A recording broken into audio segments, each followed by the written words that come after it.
1 cup चुरमुरे घेतले, बारीक गॅसवर भाजून घेतले. आता थोडं तूप घेऊ. 1 कप पोहे घेतले, पोहे पण आपण बारीक गॅसवर खरपूस भाजून घेऊ. अर्धा कप शेंगदाणे घेतले, ते पण भाजून घेऊ. अर्धा कप खोबरं घेतलं किसलेलं.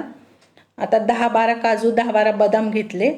2 चमचे तीळ घेतले, ते पण भाजून घेऊ. गॅस बंद करायचा आणि खसखस भाजून घ्यायची त्या गरम तव्यावर.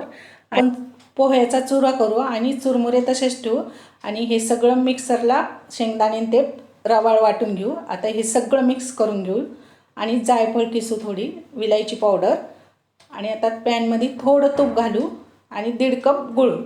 आता थोडंसं परत तूप घालू आणि 1 चमचा पाणी घालू आणि हे विरघळून द्यायचं. नुसता गूळ पाक नाही करायचा आपल्याला आणि पटकन मिक्स करायचं.